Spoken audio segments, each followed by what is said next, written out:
welcome to the very first episode of Broadway Nation, the podcast that tells the remarkable story of how immigrant Jewish, queer, and black artists invented the Broadway musical and how they changed America in the process. I'm David Armstrong, and I call this episode Yearning to Breathe Free, the Immigrants Who Invented Broadway. The Broadway musical was born around the turn of the last century, and it emerged out of what we used to call the melting pot, that simmering confluence of cultures and races that were packed into the teeming tenement neighborhoods of New York City. To an enormous extent, the Broadway musical can be called an immigrant art form. It certainly was originated almost entirely by men and women from outside the mainstream of society. What they created was something totally new. A popular, democratic kind of music theater that, like most great American inventions, was inspired by both a strong desire to express oneself and a strong necessity to put food on the table. The concept of the melting pot has lost favor with some historians today, but it still remains a very apt description of how various multicultural artistic traditions blended together to create the American musical. Between 1820 and 1920, over 30 million immigrants came to the United States. Almost all of them were escaping famine, oppression, or both in their home countries, and they arrived on our shores desperately poor. Many in the white Anglo-Saxon Protestant establishment regarded these newcomers as a threat to their American way of life, in spite of their own immigrant roots. They accused these newcomers of being dirty, dangerous, disease-ridden foreigners who practiced alien religions. They said they would bring drugs and violent crime with them and take jobs away from Americans. These immigrants that the establishment denounced so fiercely came from Ireland, Germany, Italy, and Eastern Europe.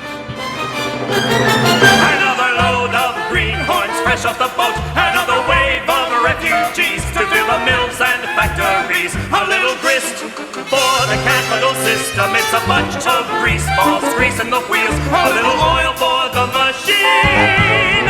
Greenhorns, let them come if we can get them while they're green. Nearly 4.5 million Irish immigrants arrived, most of them fleeing the potato famine of 1848. By 1910, more people of Irish ancestry lived in New York City than in Dublin. The prejudice that they faced was not subtle. They were unskilled and illiterate, but worst of all, they were Roman Catholics, that some feared had been sent by the Pope to subvert American democracy. Help wanted ads and rooms for rent signs stated it outright and plainly. No Irish need apply.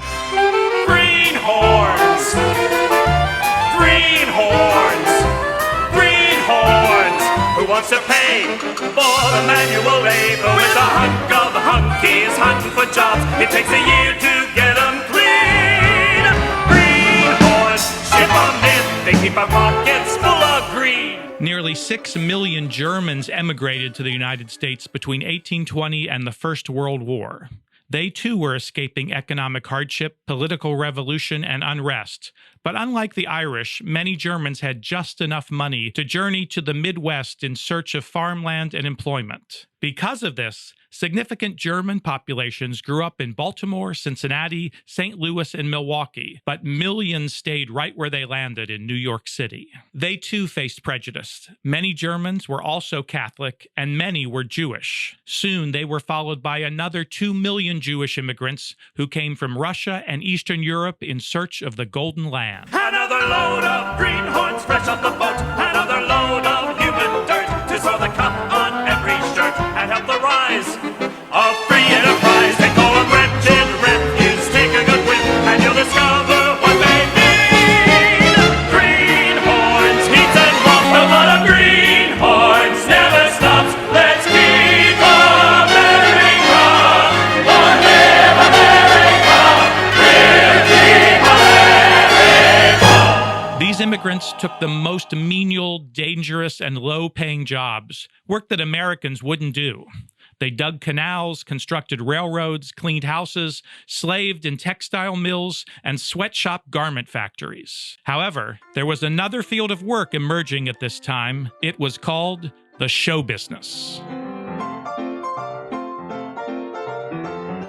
As had been the case throughout most of world history, actors, singers, dancers, comedians, playwrights, and songwriters were seen by the establishment culture as low class and disreputable, only a small step away from vagabonds and prostitutes. But in this new simmering pot of cultures, the show business was gathering steam. Theaters were being built throughout New York City, especially on that street called Broadway. The nationwide vaudeville circuits were taking shape, and sheet music and phonograph records were soon to become major industries. And since Irish, German, Russian, and Jewish cultures all had rich musical and theatrical traditions, the show business was one of the best possible ways for an immigrant to escape the slums and ghettos. This combination of circumstances set the stage for the birth of the musical. The first theatrical artists to create what were at least embryonic versions of the musical were three comedy teams: the Irish-American duo of Harrigan and Hart, the Polish-Jewish-American duo of Weber and Fields, and the African-American duo of Williams and Walker. Now, to help me provide some insight into the contributions of these first great pioneers of the musical,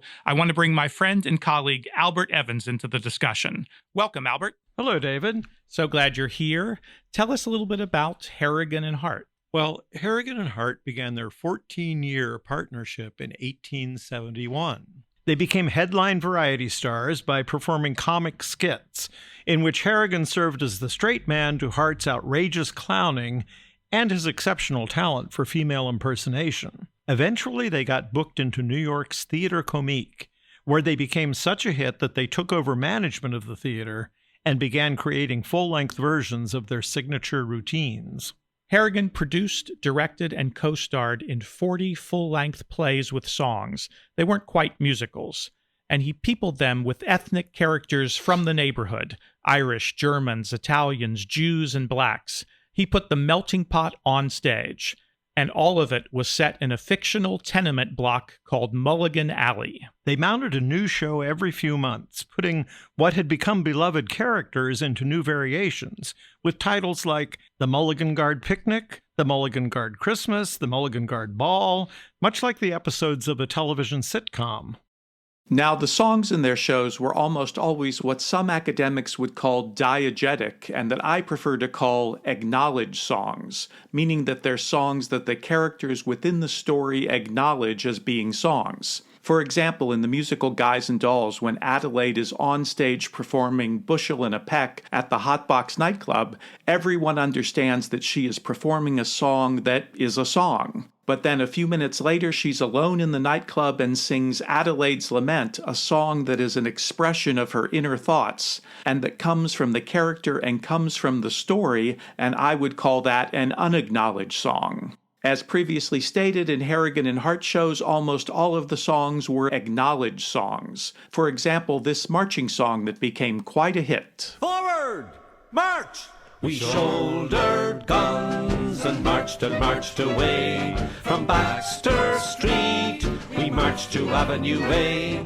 Our fifes and drums, so sweetly they did play, as we marched in the Mulligan Guard. Ned Harrigan wrote the lyrics to all of these songs, and they had music by his father-in-law David Brahm. Now, nobody remembers these songs today except theater historians and oddballs like me and David, but they were international sensations in their time. As we marched in the Mulligan Guard. Joe Weber and Lou Fields met as children when they were both growing up in extreme poverty on the Lower East Side of New York.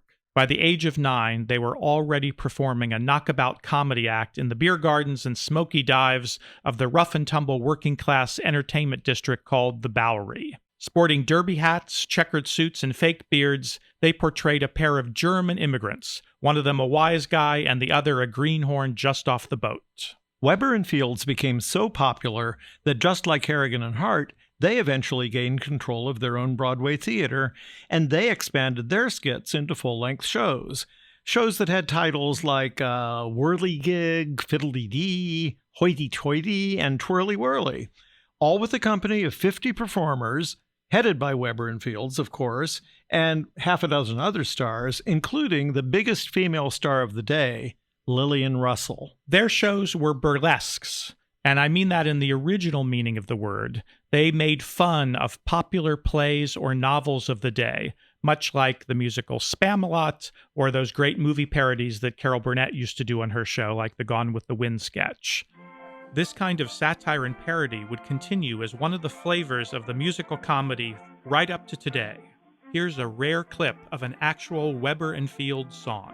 I just returned from Europe, I've seen London and Paris, and I'm glad to get back home to Yankee Land. In fact, the little USA looks better now to me. It's a real place for the real folks understand. But still I often sit and think, what would this country be if we hadn't men like Rosenstein and Hughes? You'd surely have a kingdom, there'd be no democracy if it wasn't for the Irish and the Jews. What would this great Yankee nation really ever do if it wasn't for a Levy, a Monaghan or Donahue? Where would we get our policemen? Why, Uncle Sam would have the blues.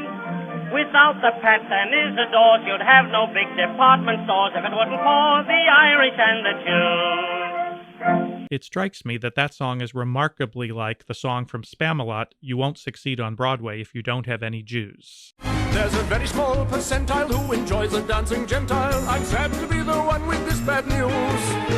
But never mind your swordplay, you just won't succeed on Broadway. You just don't succeed on Broadway if you don't have any Jews. The first song was from the Weber and Fields show Hokey Pokey in 1912, and the second song was from Spamalot, written a century later. In addition to satire, Weber and Fields shows featured the kind of elaborate visual displays that we now associate with musicals in general: spectacular sets, colorful costumes, special effects, dynamic choreography, and elaborate production numbers showcasing full chorus lines of dancers. From their time on, musicals have always included a feast for the eyes as well as for the ears. But perhaps their greatest contribution to the development of the musical was that Lou Fields was the father of Herbert and Joe Fields, two of the most prolific book writers in the entire history of the musical theater, and also the father of their sister Dorothy, an amazing lyricist who had over a 40-year career. We're going to save the team of Williams and Walker for our upcoming episode about the African-American influence on the musical. But what I find so interesting is that all three of these teams were doing the same thing at pretty much the exact same time, expanding their successful song and dance acts into full-length entertainments. And although none of these added up to an actual musical as we know it, they did point the way to what was about to happen. It would take two other and very different Irish songwriters to bring the musical into a form that we would recognize today. They were Victor Herbert and George M. Cohan. Hi, this is David Armstrong, and if you're enjoying this episode, I strongly suspect that you'll want to read my new book, Broadway Nation: How Immigrant, Jewish, Queer, and Black Artists Invented the Broadway Musical. Now, the official release date isn't until July 24, but the book is on pre-sale now at Amazon and everywhere books are sold. And if you go to the publisher's website, bloomsbury.com, you can use this discount code GLRBD8. That's capital GLRBD, the numeral 8, for 20% off of my new book, Broadway Nation: How Immigrant, Jewish, Queer, and Black Artists Invented the Broadway Musical. Now, back to the show.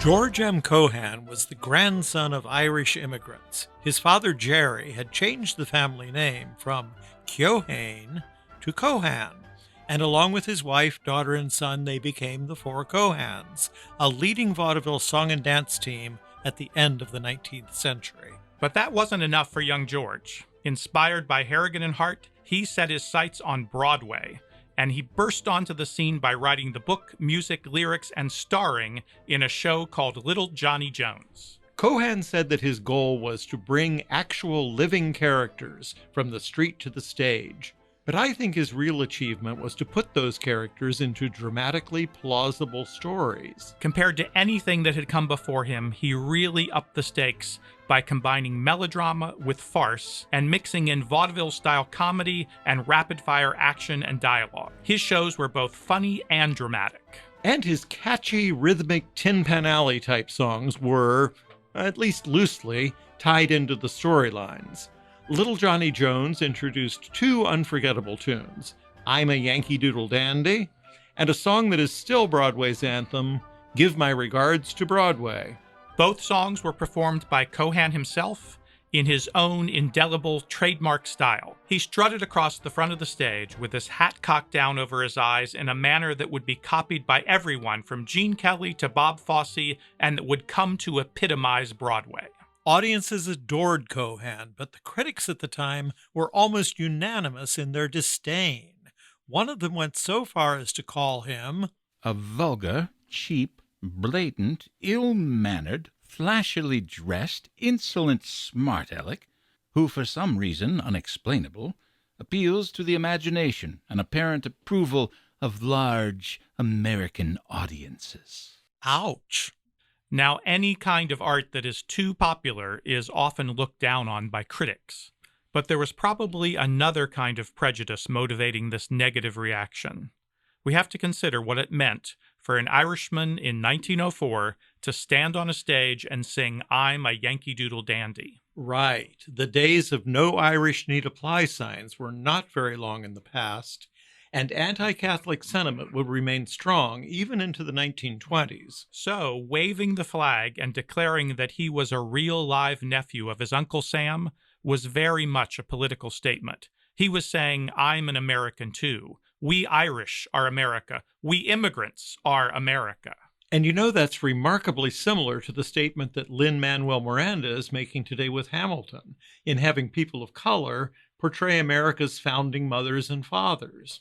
I don't think it's overstating to say that Cohan invented the musical comedy as we know it. And that's not just because Albert and I wrote a musical about George M. Cohan that makes that very case. I really do think it's true.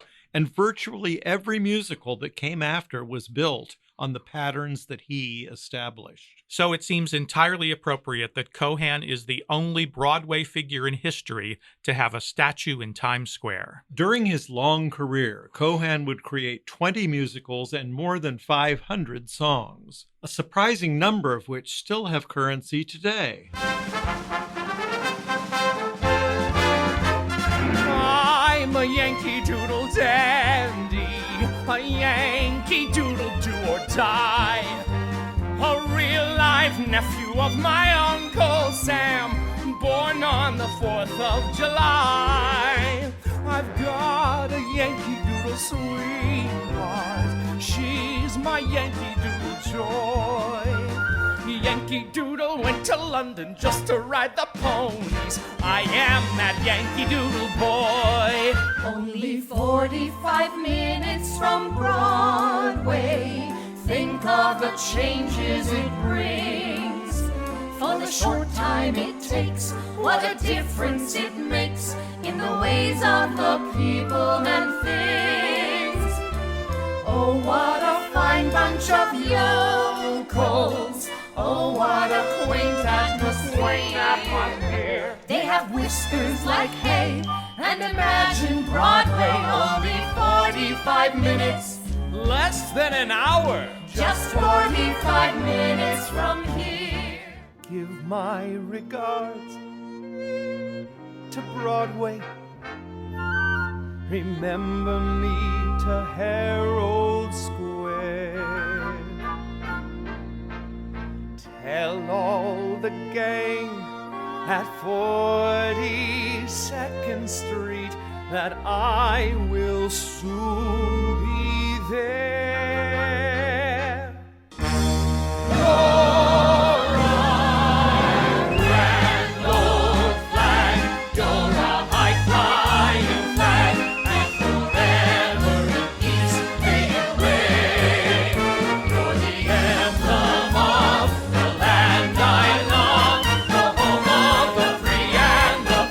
Where every heart beats true under red, white,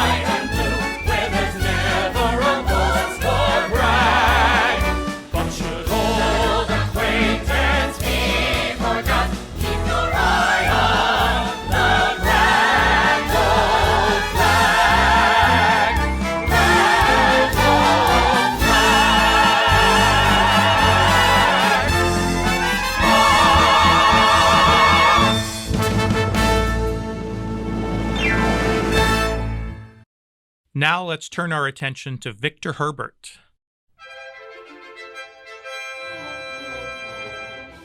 He was born in Dublin, but he studied in Germany to be a classical cellist. In 1886, at the age of 27, he came to the United States to play in the orchestra of the Metropolitan Opera, no less.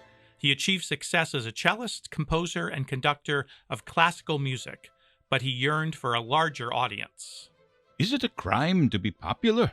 I believe that which is not popular is not of much use to the world. Herbert had been captivated by Harrigan and Hart, and his original intention was to create a similar kind of folk theater. But his training and technique led him first to create a series of European-style operettas, featuring lyrical music and stories that took place in exotic settings, like Venice, India, Persia, Egypt, and most exotic of all, the land of Mother Goose, for his wildly successful fantasy extravaganza, Babes in Toyland. Toyland,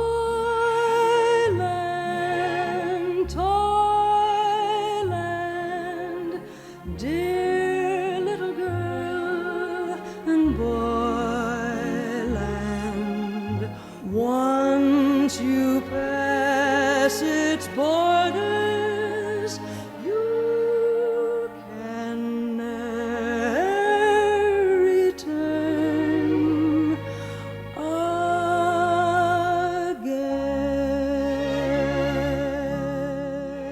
He followed that with 3 immensely popular shows, Mademoiselle Modiste in 1905, The Red Mill in 1906, and Naughty Marietta in 1910. And with these shows, Herbert found his way to a new American version of operetta that combined classical music with ragtime rhythms, Bowery waltzes, and other pop music forms of the day. Now, the stories of these shows still usually took place in faraway Europe, but the time periods were now contemporary, and the plots hinged on modern Americans who, while traveling abroad, helped the locals sort out their problems. Wasn't that nice of them? Indeed. Most importantly, the music and lyrics related closely to the plot and were often woven into extended musical sequences that moved the story forward. Ah, sweet mystery of life, at last I found thee. I know at last the secret of it all the longing, seeking, striving, waiting, yearning, the burning hopes, the joy and idle tears that fall. Oh, 'tis Sing, sing, sing, sing, sing, sing, boo, boo, play. Sing, sing, sing, sing, sing, sing, sing, under ladies' play. Sing, sing, sing, sing, sing, sing, boo, boo, play. La, la, la, la, la, la. Sing, boo, play. La, la, la, la, la, la, la. Sing, sing. In old New York, the peach crop's always fine. They're sweet and fair, and on the square the maids of Manhattan pour mine. You cannot see in gay Paris, in London, or in Cork, the girls you meet on any street in old New York.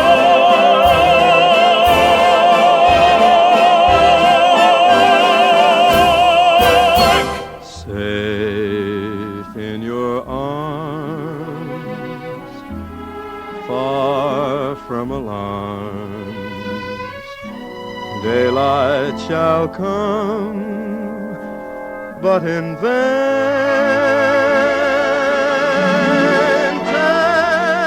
Tenderly press close to your breast, kiss me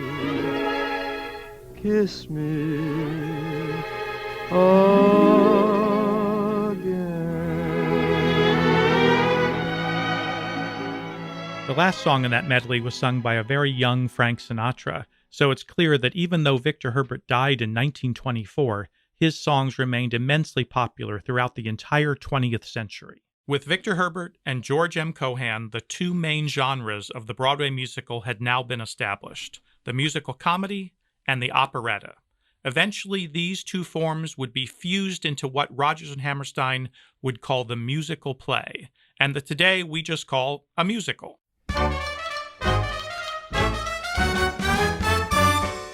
On the next episode of Broadway Nation, a desperately poor, illiterate 6-year-old Russian Jewish immigrant named Israel Baleen will arrive in America and become another of the principal inventors of the musical when he reinvents himself as Irving Berlin. Broadway Nation is written and produced by me, David Armstrong. My co-host on this episode was the wonderful Albert Evans. Our recording technician is the indispensable Nick Terabini, and special thanks to preeminent voice actor Jeff Hoyt and to the entire team at the Voice of Vashon, 101.9 KVSH on beautiful Vashon Island, Washington.